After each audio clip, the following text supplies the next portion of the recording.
des personnes qui vont témoigner d'un changement dans leur vie, qui vont témoigner de choses qui sont passées dans leur vie, qui ont fait qu'ils ont choisi Jésus en fait. Et qu'ils ont découvert que Jésus était la meilleure option finalement pour leur vie. Et en fait, c'est la meilleure des prédications que de voir des vies de frères et sœurs transformées. Amen.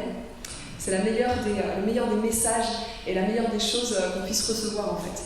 Moi, ça fait maintenant quelques années que je crois en Jésus, que je vois vraiment ces miracles à l'œuvre dans ma vie. Mais la chose qui m'émeut toujours le plus, c'est quand quelqu'un vient à la foi et quelqu'un qui en témoigne et qui raconte comment ça s'est passé, qui raconte comment Dieu l'a mené d'un avant à un après. Moi, c'est toujours ce qui m'émeut le plus. Je ne sais pas pour vous, mais voilà, c'est vraiment quelque chose qui, pour moi, encourage la foi. Et on a tous besoin d'être encouragés. Et il y a aussi des personnes, peut-être ici, qui se demandent un peu où ils ont mis les pieds, qui se disent voilà, bon, on m'a invité parce que un tel de mes proches se demande le baptême, mais je ne sais pas trop ce que c'est, je ne sais pas trop. Ou alors, voilà, je ne sais pas vraiment ce que ça va être, quoi. Et je voudrais juste vous rassurer, c'est totalement normal que vous vous sentiez un petit peu mal à l'aise, parce qu'on se sent toujours mal à l'aise quand on change d'endroit ou quand on est un peu neuf dans un endroit. Voilà, donc il n'y a absolument pas de mal à se sentir un petit peu mal à l'aise, mais on voudrait juste vous mettre le maximum à l'aise possible en disant qu'en fait ici on est juste, on est juste des gens normaux, entre guillemets, des gens normaux qui ont rencontré un Dieu qui lui est incroyable. Voilà. C'est juste ça la différence en fait, et on a juste rencontré, un moment on ne l'a pas forcément choisi, mais à un moment il y a quelqu'un qui est venu dans notre vie, et il s'appelle Jésus, et en fait il a juste transformé nos vies. Mais ça ne veut pas dire qu'on ne reste pas gentil, qu'on n'aime pas aller se baigner à la plage, ce genre de choses. Hein. On reste des gens normaux, mais avec un Dieu incroyable, et ça c'est fou. Alors en fait j'aimerais juste en quelques minutes faire une petite introduction sur pourquoi Jésus est encore la meilleure option dans notre... pourquoi finalement ces personnes ont choisi Jésus, quoi. Pourquoi Jésus, je crois vraiment, moi, qu'il est la meilleure option, et même la seule option qui vaille. Voilà, vous n'êtes pas obligés tous aujourd'hui de partager, il y a des personnes qui sont peut-être plus ou moins d'accord avec moi aujourd'hui, mais je crois vraiment que Jésus est la meilleure option. Vous savez, il y a quelques jours, j'ai appris à travers les réseaux sociaux que je regarde toujours autant notamment, mais j'ai appris qu'il y avait quelque chose qui revenait vraiment à la mode. C'était une sorte de soif spirituelle et une sorte de besoin de sens. Et j'ai appris qu'il y a beaucoup de personnes, en même temps je m'en doutais un petit peu, il y a beaucoup de personnes qui retournent un petit peu du côté du chamanisme, des choses comme ça, vous voyez. Et c'est très très à la mode ce genre de choses. Il y a même des camps énormes, je sais pas, à l'autre bout du monde, où il y a des tas de gens qui se rencontrent pour retrouver un petit peu, entre guillemets, les puissances de la nature, etc. etc. Et donc j'ai appris que le chamanisme était très très à la mode. Le fait que les gens avaient soif spirituellement, ça je le savais déjà, mais le fait que les gens se tournaient vers le chamanisme, ça c'est quelque chose qui m'a étonnée, et puis au détour de discussion aussi avec certaines personnes.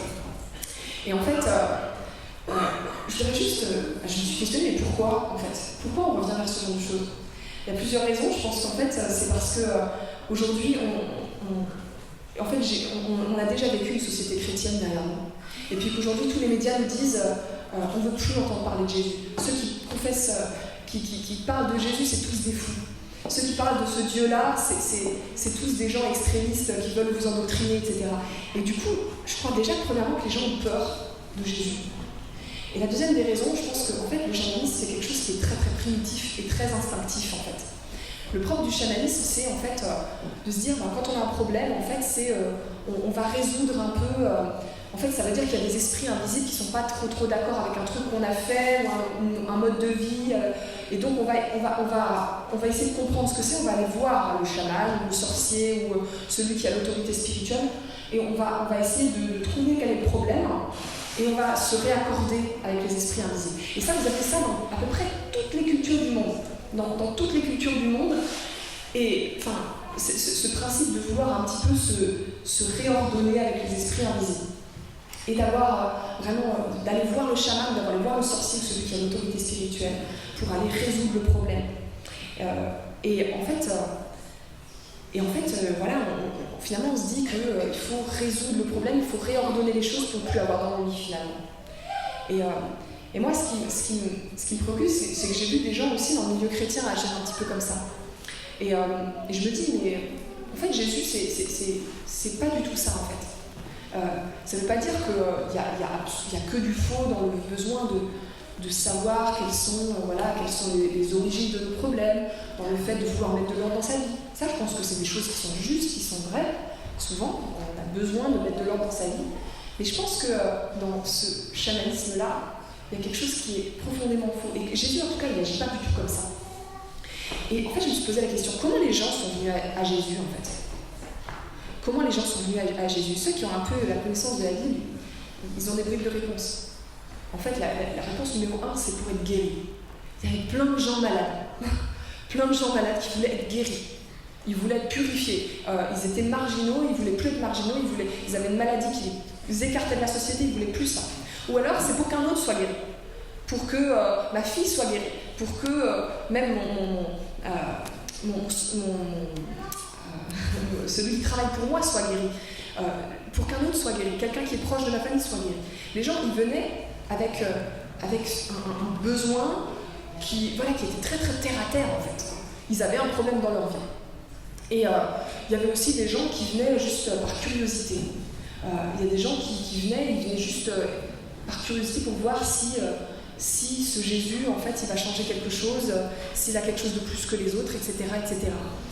Et puis il y avait finalement, il y avait des tas de gens qui avaient des demandes pas très intellectuelles, vous voyez, qui juste voulaient du terre à terre, ils voulaient une résolution de leurs problèmes. Tout comme chacun d'entre nous, en fait. On veut tous que nos problèmes soient résolus, en fait. Et il y a, en fait, Jésus, il les a pas envoyés au plot, hein. il les a guéris. Il leur a dit, ok, en fait, ta demande, elle n'est pas tout... elle est très, entre guillemets, égoïste, elle est très matérialiste, elle est très primaire. Mais moi, je réponds à ça. Mais simplement, il n'a pas fait que ça. Il avait beaucoup plus à donner. Et moi, ce qui me touche, en fait, c'est que toutes ces personnes qui sont venues à lui, souvent, c'était des gens qui n'avaient pas une demande très, très intéressante. Vous voyez, il y avait aussi des gens qui étaient très sages, les pharisiens, qui avaient des tas de questions théologiques à poser à Jésus, qui ont posé des questions théologiques. Il y a aussi des gens qui lui ont dit voilà, moi j'ai tout fait dans la loi juive, qu'est-ce qu'il faut que je fasse pour avoir la vie éternelle? Waouh, c'est vachement intello comme question ça. Waouh, ça Angèle, qu'est-ce qu'il faut que je fasse pour avoir la vie éternelle? Moi je me dis, ça c'est du lourd. Et pourtant, c'est pas ces personnes-là qui ont eu les transformations les plus incroyables dans leur vie. C'est incroyable ça quand même. C'est les gens qui étaient terre à terre, qui sont venus à Jésus et puis qui ont dit, ok, moi je commence avec mon problème là. Et en fait, il y a quand même un point commun de tous ceux qui ont vraiment eu une transformation dans leur vie en rencontrant Jésus. C'est ceux qui ont admis en fait, qu'ils étaient malades, tout simplement. C'est ceux qui ont admis qu'ils étaient impuissants. C'est ceux qui ont admis qu'ils étaient faibles. C'est ceux qui ont admis qu'en fait, ils n'avaient pas la réponse et que c'était pas ce qu'ils allaient mettre en place comme mode de vie qui allait changer profondément leur cœur. Ça, c'est le point commun de toutes les personnes qui ont vécu une transformation dans leur vie. C'est qu'en fait, ils ont admis qu'ils étaient malades, qu'ils étaient impuissants, qu'ils étaient pécheurs. Et en fait, à partir de là, quand tu as admis ça, en fait, ta vie, elle peut vraiment commencer. Ta vie, elle peut vraiment changer. Et tu peux admettre que Dieu, il veut vraiment ton bien et que ton bien, en fait, il est dépendant de lui. Tu peux admettre ça. Une fois que tu admets que tu es faible et que tu as besoin de lui, tu peux commencer à changer, en fait. Et là, moi, je devrais juste répertorier juste 3 choses, parce que quand même, je suis fidèle à mes 3 points, mais très, très rapidement. Une fois que tu as compris que tu étais malade, une fois que tu as admis que tu étais pécheur, tu peux comprendre ce que Jésus a de plus. Tu peux vraiment comprendre ce que Jésus a de plus. Parce que moi, je connais plein de personnes qui ont essayé toutes les spiritualités du monde, mais en fait, ils n'ont jamais trouvé le repos de l'âme dans toutes ces spiritualités-là. Parce qu'en fait, ils n'ont pas rencontré un Dieu qui a tout donné. Ils n'ont pas rencontré un Dieu qui les a guéris dans leurs problèmes de tous les jours, mais surtout dans leurs problèmes le plus profond. Ils n'ont pas rencontré un Dieu qui leur a dit, en fait, il y a un levier que tu peux enclencher. Il y a un levier, et à partir de ça, tu vas voir s'ouvrir une compréhension du monde différente. La première des choses qu'on voit que Jésus a plu, c'est qu'il se préoccupe vraiment de toi, en fait. C'est qu'il se préoccupe vraiment de toi et il te donne vraiment la place qui est la tienne dans ce monde. Il te donne vraiment la place qui est la tienne dans ce monde. Il se préoccupe vraiment de toi. Moi, toutes les spiritualités que j'ai rencontrées dans ce monde, et vous savez, j'ai tout étudié, parce qu'à un moment, quand je me suis posé des questions, j'ai étudié vraiment les religions du monde. J'ai vraiment étudié tous ces trucs-là. Et il y a des trucs intéressants, parce qu'il y a de la sagesse un peu partout, il y a des bons sens partout, il y a des choses qui sont un peu vraies partout, un peu belles partout. Mais j'ai jamais rencontré, hormis Jésus, j'ai jamais rencontré un Dieu qui a au cœur du problème. J'ai jamais rencontré un Dieu qui se préoccupe tellement de moi qu'en fait, il ne me demande pas toujours à moi les sacrifices, mais il se donne lui-même en sacrifice. Il n'y a pas un autre Dieu qui a fait ça. Il n'y a pas un autre Dieu qui ne me demande pas continuellement à moi de faire des trucs pour m'élever jusqu'au ciel, et qui, lui, se sacrifie sur la croix, dans la mort la plus infâme. Il n'y a que lui qui fait ça. La deuxième chose que j'ai trouvée qui est totalement incomparable avec Jésus, c'est que Jésus, vous savez, il a une efficacité incroyable. Il parle à qui il doit parler, ni plus ni moins. Il va droit au but. Il parle à qui il doit parler. Il ne fait pas de circonvolution et il prend pas soin de ménager les systèmes dans lesquels il est. Il ne prend pas soin de ménager les personnes influentes qui sont influentes là où lui il va. J'ai parlé des pharisiens à l'époque. Les pharisiens, vous savez, c'était des sages à l'époque. Tout le peuple juif savait que ces gens-là, il fallait respecter leur avis. C'est comme si vous aviez des avocats ou si vous aviez des gens qui sont vraiment, qui représentent la justice dans votre pays. Vous vous dites, bon, je vais faire attention quand même. C'est quelqu'un qui a l'autorité, qui a quelque chose. Vous avez un ministre dans la salle, vous ne réagissez pas tout à fait pareil, on est d'accord. Mais c'était ça en fait. Et Jésus l'a rencontré plein de fois, ces gens-là. Il aurait pu dire à toutes les personnes à qui il a parlé, à toutes ces foules qui sont venues le voir, il aurait pu dire « Voilà, moi je vous dis ça, mais essayez de tenir compte à la fois de ce que je vous dis et de ce que disent aussi ces personnes, parce que ce sont eux qui sont garants de l'autorité. Donc essayez de faire la part des choses, pour voir comment vous pouvez aussi continuer de faire ce qu'ils disent, de respecter leur avis, de prendre modèle sur eux. » Il n'a pas dit ça. Il n'a pas dit ça. Il a dit « Ne faites pas comme les pharisiens hypocrites. Ne faites pas comme eux. Moi, je vous dis que... » Il n'a juste pas pris le gant, quoi.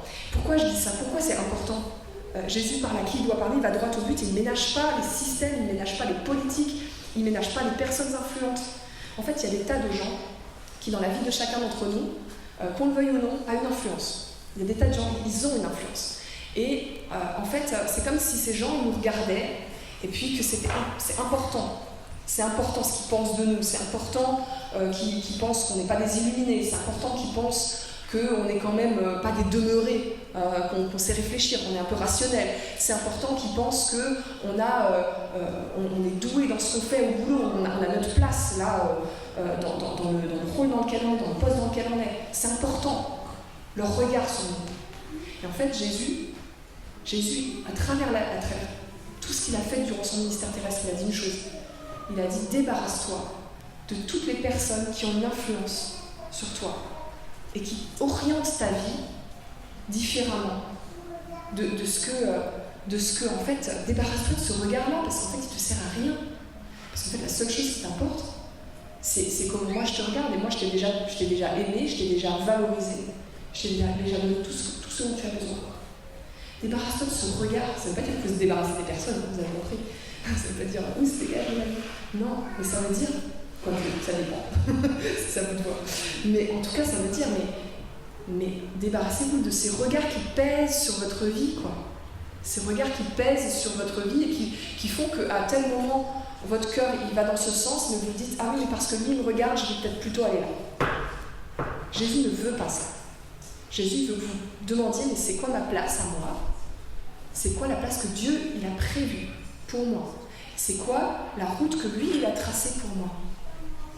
Et ouais, Jésus parle à qui il doit parler. Et il n'a jamais pris soin de ménager les systèmes. Et nous, si on se débarrassait parfois de certains systèmes dans nos vies, certains regards, mais qu'est-ce que ça changerait les choses? Et la troisième des choses, c'est que Dieu est le seul qui va jusqu'au bout. Et c'est un peu la conséquence de ce que je viens de dire là, en fait. Jésus, c'est le seul Dieu qui va vraiment donner tout pour toi. Qui va vraiment pas faire de demi-mesure. De la même manière qu'il te dit, voilà, quand je te dis un truc, c'est vrai, tu peux le croire à fond. Tu peux aller au fond là-dedans. Si je te dis que je vais te guérir, tu peux le croire. Si je te dis que je vais changer ta vie, tu peux le croire. Lui, il te demande de mettre la totalité de ta foi dans ce qu'il dit. C'est vrai. Mais pourquoi il te demande ça? Parce que lui, il est allé jusqu'au bout de ce qu'il pouvait faire pour toi. Jésus, il est allé sur la croix. Jésus est allé jusqu'au bout. Jésus n'a pas ménagé les choses. Il n'a pas ménagé sa propre vie. Il n'a pas ménagé les pharisiens, il n'a pas ménagé les systèmes, mais il n'a pas ménagé sa propre vie.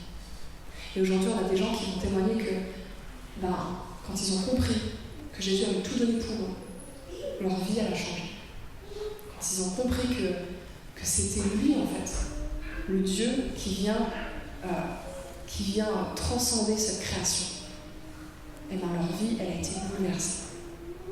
Et puis leur avenir n'aura rien à voir avec leur passé.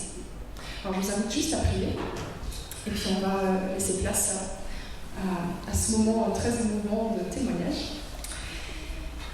Voilà, Jésus, on veut s'adresser à toi.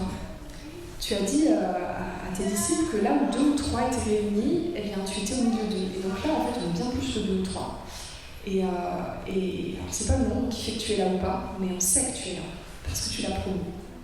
Et Jésus, on veut simplement être disponible à ce que tu veux faire de nos vies maintenant. Je te prie que tu viennes inspirer toutes les personnes qui justement ont entendu ta voix de bon berger, ta voix qui appelle, et que tu viennes les inspirer pour qu'eux aussi puissent transmettre cette voix-là à nous tous qui sommes là, qui avons besoin d'être renforcés, d'être exhortés, d'être relevés, d'être consolés. Je te prie que simplement chacun d'entre nous on reçoive ce qu'on a besoin de recevoir aujourd'hui. Merci Jésus. Amen.